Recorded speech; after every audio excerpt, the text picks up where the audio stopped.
Hello to everyone. I know it has been a long time since I have done a personal update, so I thought I would do one right now.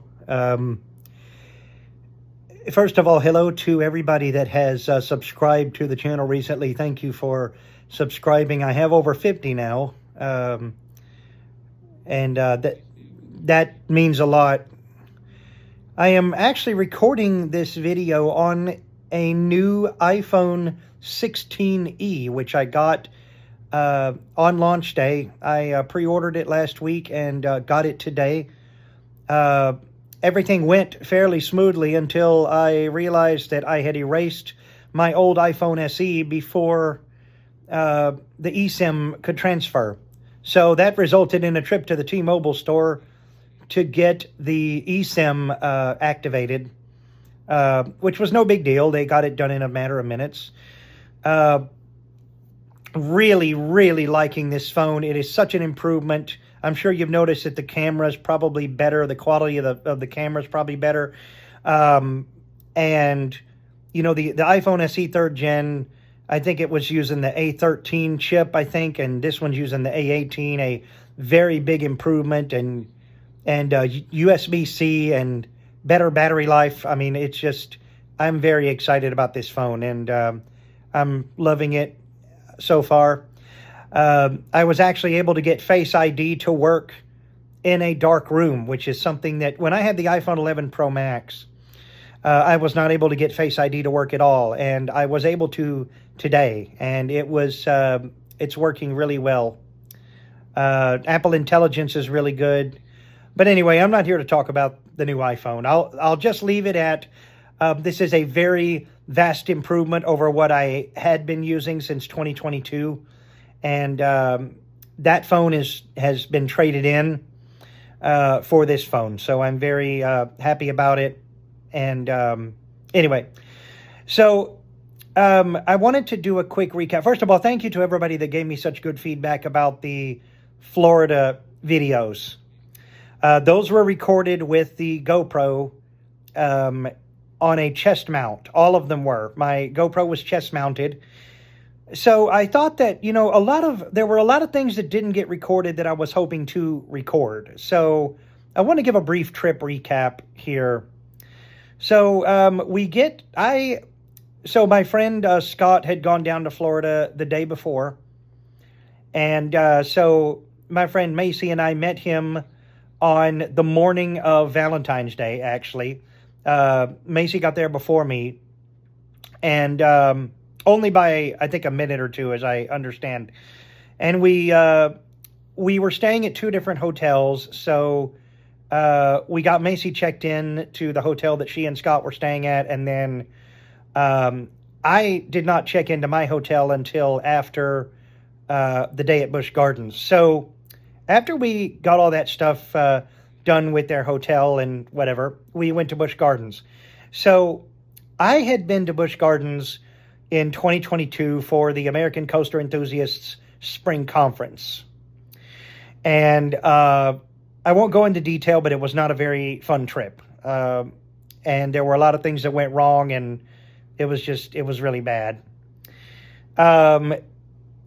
So we went to Busch Gardens, and it took a little bit to get in. The park was a lot more crowded than we thought it would be. So when we got situated, we went to Cobra's Curse, and that was where I recorded the first point of view video. Cobra's Curse was as good as I remember it. One thing that I did notice is that they changed the lift hill halfway through the ride from booster tires to a chain lift, and I actually think that was a good idea.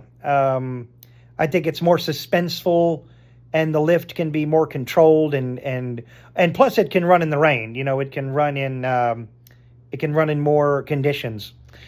So it was cool to ride Cobra's Curse again. So that was great. And then we went to Cheetah Hunt. Now, the last time I was at Busch Gardens, I was scared of launch coasters. I was terrified of launch coasters.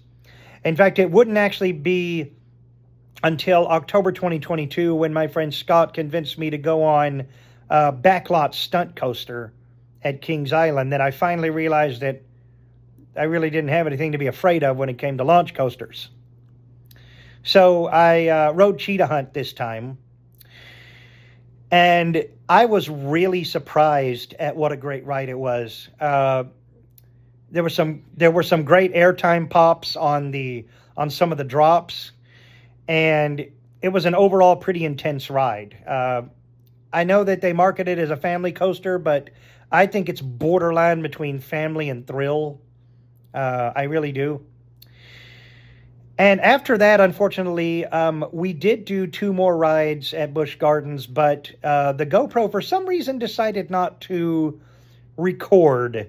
I heard the beeps, and was, and thought it was recording. And then when I got back and I put the SD card in the computer, I discovered that some of the videos were gone. So I'm going to give my after we did Cheetah Hunt, Macy and Scott had dinner, and then we walked towards the Stanleyville area, and SheiKra was closed due to maintenance, so we were not able to ride SheiKra, but Tigris was open. Now, this was one that I had missed out on in 2022, again, because of my fear of launch coasters.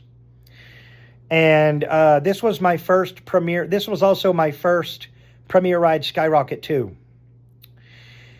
And I am going to be blunt here. Those comfort collars, the comfort collar restraints, that has got to be the worst restraint design ever. I know that what they intended with those comfort collars, and I know they meant well, but I found it to be very comfortable, very uncomfortable. I wear a cochlear implant, as most of y'all know. If you're new to the channel, you know that if you're new to the channel, I wear a cochlear implant. I don't have it in right now, but I do wear one.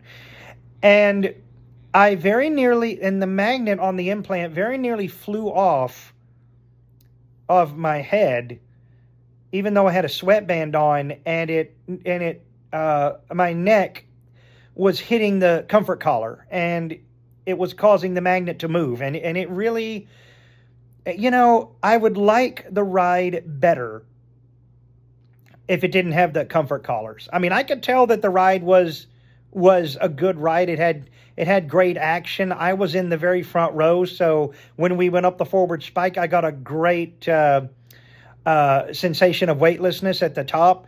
So it was good, but I just felt that the ride was, I don't even know why that ride is in that park. I mean, it makes no sense to have it there. But, I'm glad I rode it. I hate the comfort collars. And I feel that the Premier trains are a little, I know that Premier gets a lot of hype for their modern trains. I didn't think they were that bad, really. I mean, to be fair, I was in the front row, but I didn't think it was that bad of a ride. I didn't think it was that bad of a fit. That was one that I tried to record point of view footage on, and it didn't record. And then after Tigris, of course, it's Busch Gardens, Tampa. You got to do Iron Gwazi, and that was our last ride of the night, was Iron Gwazi. And I had told Macy, I said, we had warned her about how intense the ride was going to be, but she kept wanting to ride it. And so I said, if you really want to ride this, then you're going to get the full backseat experience. You're going to ride in the back seat, and you're going to experience just what this ride is capable of. So she and Scott got into the back seat, and I was in the front trying to shoot video, which again did not work, and I don't know why.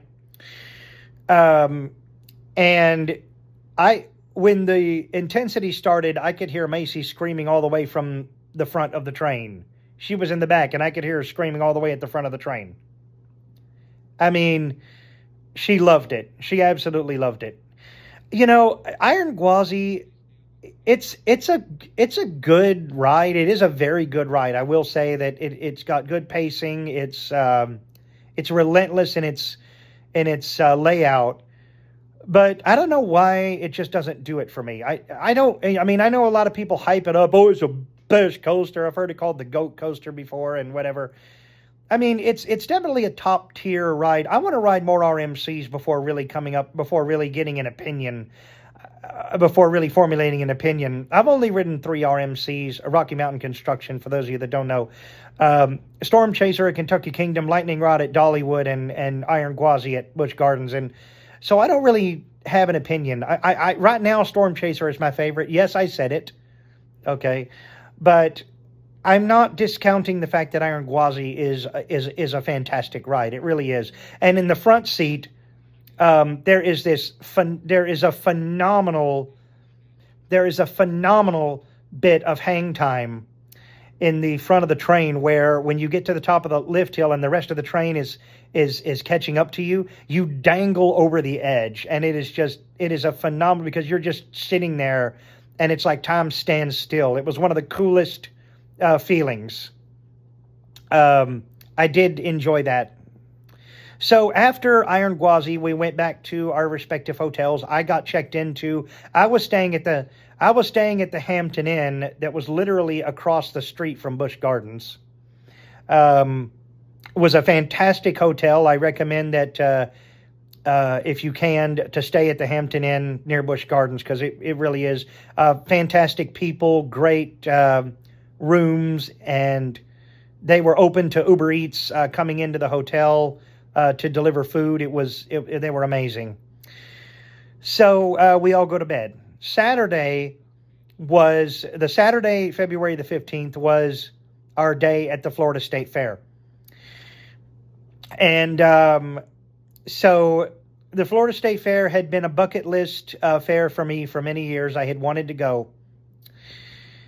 And so I was really happy to get to go. So we got in, and I bought a Skip the Line wristband for shorter waits at the fair, because we were only going to have one day at the fair, and I wanted to make it count. So anyway, the very first thing we did when we walked in was the Sky Ride, which there is video of on the channel. It's the daytime POV Sky Ride. And that got us to the Midway. So I tried to do some point of view shots from the Midway and point of view videos from the Midway, and they didn't work that well. Actually, they hardly ever worked at all. There were really only two other ones that I got. So in the order that we did things in, let me see if I can remember the order we did things in. So the first thing we did was the Techno Power, which is a really good spin ride, and it was Wood Entertainment's Techno Power, which I was really I knew that Wood owned a Techno Power, so I was really happy to see that it was his that was there, and talk with the attendants on it a little bit. And so we all three rode this one. They had to stop the ride because someone had to get off of it. I think they got sick, but they made us all get off. And so then after that, we did, I believe after that is when we did the, everybody, because Macy and Scott wanted to, no, I'm sorry, I remember now. After that, we did, actually, I'm not going to go in the order, okay? I'm just going to give you my thoughts on each ride. So Techno Power was wonderfully intense as usual. Excuse me. The Music Express was a rare treat. I know when you think of the Music Express ride, you think of the Himalaya type ride, where it goes around the hilly track really fast, and they try to get you to scream and whatever. Well, this particular Music Express, it was called Music Express, but it was a type of ride called a Quasar, which was manufactured by a company in the UK called ARM, and Quasars, from what I've heard, are very rare. And so I was very happy to I was very happy to ride this one. It's kind of hard to describe. Imagine a wheel that spins around and can tilt to varying angles. So I would call it an imitation Himalaya, basically, is what it was, because the wheels spun around horizontally, and then it tilted up and down, to kind of emulate the feeling of going around a track. But it was a really cool experience. Techno Power, for anybody that doesn't know, is imagine a center pole with arms that extend out of it, and at each of the arms is a little gondola. And what happens is, I think it's like 4 people per side, and you sit there with your legs dangling, and what it does is it spins up, the center pole raises up, and then the arms tilt out. And it's a very disorienting spin ride. For me, all of the blood goes to my legs because of the G-forces, the intensity of the G-forces. It's insane. I mean, it's an insane ride. And for anybody that's wondering, the Sky Ride that I was getting the video from, there really isn't anything to that. It's just it's a ski lift, kind of like what you find at ski resorts, except this one is used as a transportation device. And in this case, it takes you from one end of the midway to the other. Is basically where it takes you. And it's really slow, because it's designed to be relaxing and to give you a good view. So Techno Power. And then the Mega Drop. Mega Drop is a Fabri drop tower manufactured by an Italian company called Fabri. The very first drop tower that I ever rode was a Fabri drop tower. It wasn't the one owned by Wade Shows, which is what this one was. This one, my first one, is owned by Tally Amusements, which is a company that I have great deal of respect for. And but it was really good to see a Fabri drop tower. And Scott had never ridden a Fabri tower, and so it was great taking him and Macy on that. This was another one where I tried to get point of view to the point where I asked to be situated on a side of the tower with a view. And of course, you ask for that, you hit record, and then the dang thing doesn't come on. I really don't know what was going on with, I don't know what was going on with the GoPro on Saturday. I really don't. But it was good as usual. That drop tower was good as usual. And then I did by myself Superman 360. Now this is it's themed to Superman. It's got like a Superman backdrop and whatever. This was owned by Dreamland Amusements. This was a Technical Park Street Fighter 360. And Technical Park being an Italian manufacturer, this is my first ride. This was the first ride that I had ever been on by Technical Park. And this ride is basically, there's a claw that's on the end of a pendulum. And what happens is that the claw spins, while in this case, the pendulum can rotate 360 degrees. In other words, you literally go upside down. And I think that for me, this ride was the undoubted highlight of the afternoon. By far, one of the probably the best spinning pendulum ride I have ever been on. Amazing forces, amazing sensations, and they gave us plenty of loops, which was just, I mean, it was absolutely amazing. So then there was Rockstar. These are popping up all over the place now. They're rethemed versions of the old flying carpet rides. If any of you know what I'm talking about, it's the one where you are seated upright on the platform, and the platform is locked to the pendulum in such a way that you stay upright while the pendulum makes 360-degree rotations. I mean, I've ridden a lot of these, and this one really wasn't any different than what I'd ridden before. Um, we did Skyhawk. Now, Skyhawk was an interesting idea. This was another one manufactured by ARM. And, you hear a lot about the swing rides where you sit down, you sit in the swing and it takes you up to the top of the tower, spinning you around and whatever. Well, this one, you laid down. You laid down on the swing and it took you up and around. And it was a different feeling. I personally prefer the upright position on those things, but it was cool to try. It was really cool to try. I had heard about the ARM. I had heard about the ARM Skyhawk. This one was Power's Great American Midways, and so that was really fun. We did the Sea Ray, which was a pirate ship, a swinging pirate ship.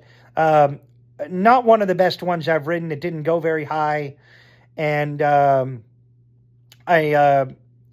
felt that it could have been better. I believe this one was also Powers.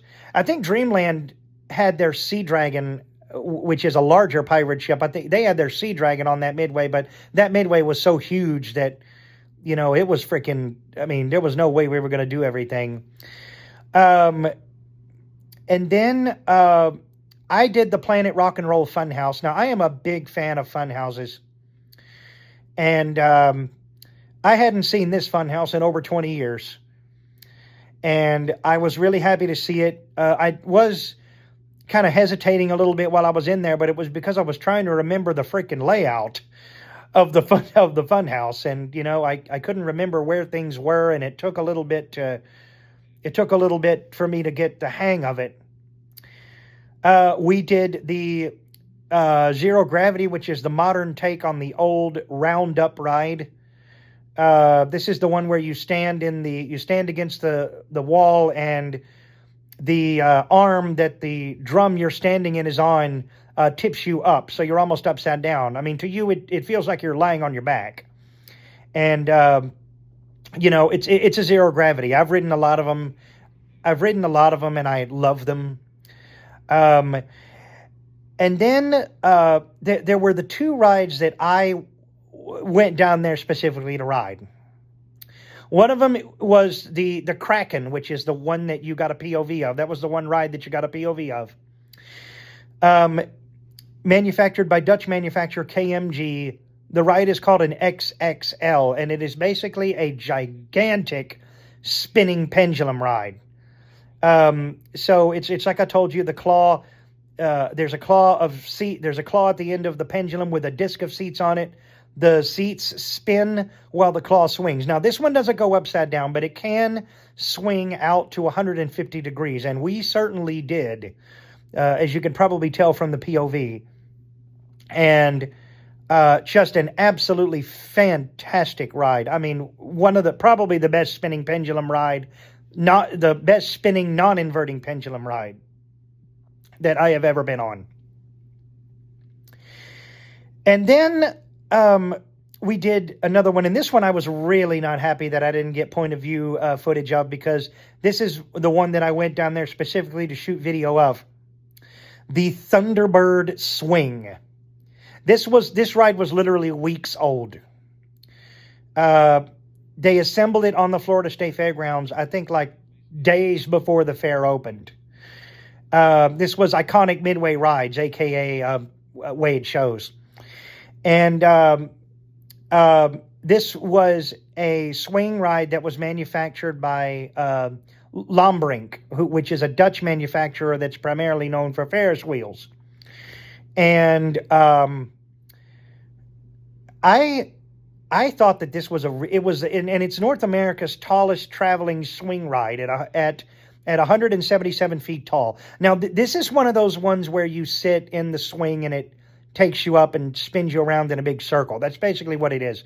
But the reason that I wanted to ride on it is because of the fact that it was brand new and I wanted to be one of the first to ride it. Then I really wanted to try and get video of the ride.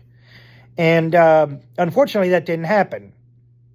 Because And even I was riding next to Macy on that one, and she even confirmed that she heard the camera beep, and but yet no video came out. It was quite strange, but I thought that it was really good. I really appreciated the fact that on the Lombring swing tower, you don't pole vault into the freaking swing. You know, you don't need to practically jump up to get into it if you're a tall person. It's very low to the ground, and the lap bar was very unobtrusive on this ride. And I thought that when we went up, it went at a very good pace, and it had a nice clip. And I really liked how when the ride came down, your feet touched the platform. You know, that was one thing that I really appreciated about it. So good ride. If it comes to a fair near you, I encourage you to ride it. It is a good ride. I'm sure it provides an amazing view. And so definitely worth it. I mean, the wait for it was like freaking 40 minutes. And that's another thing about the Florida State Fair is I don't think we anticipated how crowded it was actually going to be. We didn't do the roller coasters because they had really long lines, and it was just, you know, almost every ride there had a very long. I mean, even I did I did the skip the line thing for the Kraken, and I still had to wait like 10 or 15 minutes. I mean, it was insanely popular, and the fair was just packed.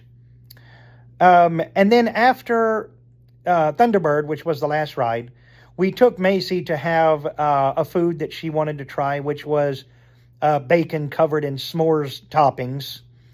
So graham cracker crumbs and chocolate and marshmallow. She liked it. And then we did the Sky Ride. And that was when I got the nighttime POV that is on this channel that included the State Fair fireworks. I had told him that I wanted to do a round trip because, you know, to not get off at the other end and just go back. And because I wasn't sure how long the fireworks were going to go for. But it turned out not to be very long. And I didn't need to do a round trip, but I went back to the other end anyway. And then we got off, and we all got off, got back in line, and then rode to the other end of the Midway. And that's when we finally left the fair. But overall, and then the next day,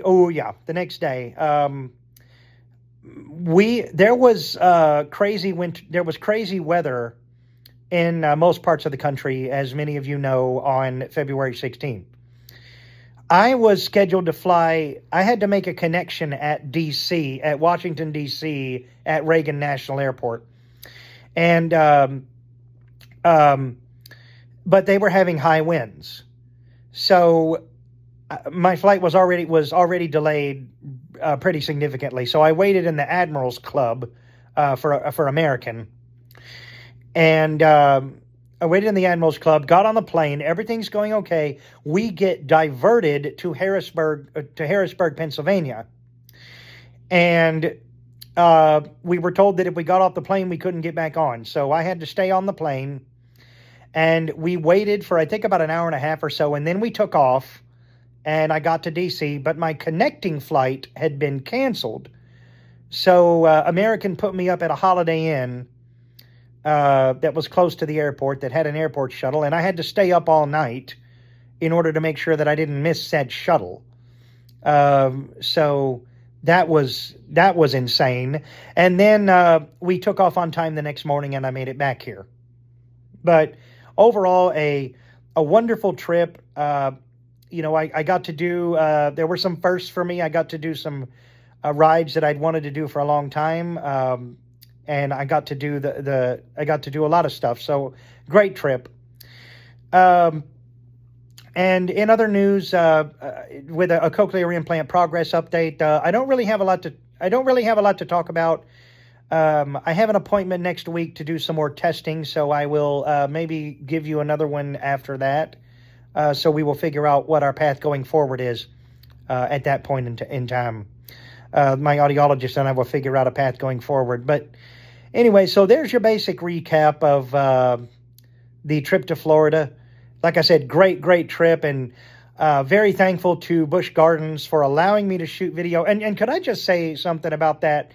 The people at Busch Gardens were incredibly accommodating, despite the park having somewhat of a crowd. They allowed me to, we rode together. Scott Macy and I rode together, and then they let me get back on the front seat on the very front car to get my point of view shots on Cheetah Hunt and Cobra's Curse. Actually, Cobra's Curse, I just transferred in the unload area and just transferred to the front seat, and they said, yeah, just sit there and you'll be fine. And then at Cheetah Hunt, they took me off to the side. They let us go off to the side, and then I got to go back through a gate that allowed me to take a front seat ride and bypass a pretty long line. I usually prefer to ride in the back seat of rides, but I was obviously shooting point of view. And anyway, overall, very good trip to Florida. Wade Shows do a great job with carnival management at the Florida State Fair. They had a lot of impressive things, and obviously they let Dreamland and Powers bring in some rides and Wood Entertainment. Obviously, I missed Magnum. That was the other ride that Wood brought in, and it's a shame because Magnum's one of my favorites. But we couldn't do everything, so I will say, there was only so much we could do. But anyway, so that will about do it for this video. If you liked it, please feel free to like and subscribe and click the notification bell. I hopefully will have some more content for you in the next couple of weeks. And I appreciate all of you watching. Take care.